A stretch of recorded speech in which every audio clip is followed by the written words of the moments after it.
नमस्कार, सायली ब्लॉगमध्ये आपलं स्वागत आहे। आज मी तुम्हाला मच्छीची रेसिपी दाखवणार आहे।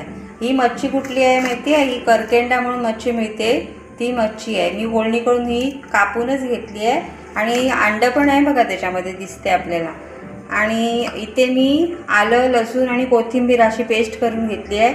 2 चमचे आपला घरगुती मसाला घेतला आहे, 1 चमचा मीठ घेतलं आहे, हळद घेतली आहे थोडीशी, अर्धा चमचा चिंचेचा कोळ घेतलेला आहे आणि इथे 1 पळी तेल घेतलं आहे। आता आपण रेसिपीला सुरुवात करूया।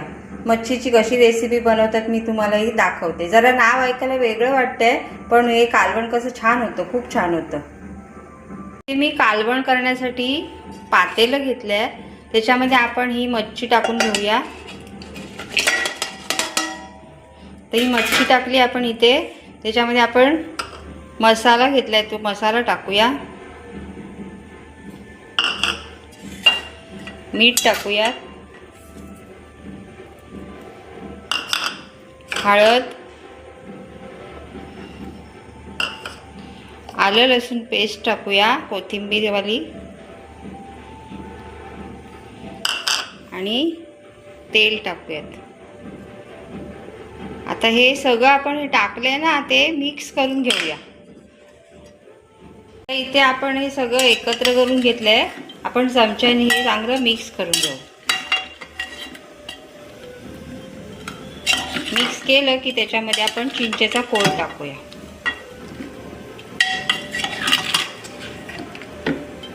हे कालवण थोडं वेगळं होतं, पण खूप छान लागतं। आपण फोडणी न देता कालवण करतोय, तर ह्याच्यामध्ये आपण चिंचेचा कोळ टाकूया।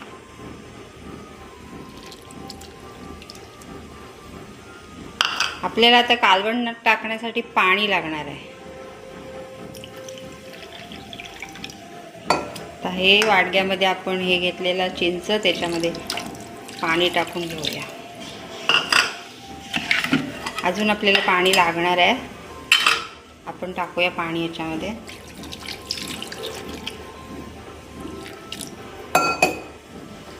आपण हे चांगलं उकळ काढून घेऊ मच्छी शिजेपर्यंत, आणि मी तुम्हाला दाखवते कसं आपलं कालवण झालेलं आहे ते।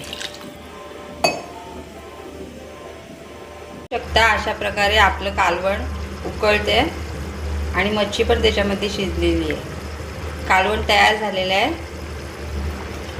बघू शकता। खूप छान कलर आलेला आहे मच्छी कालवणाला।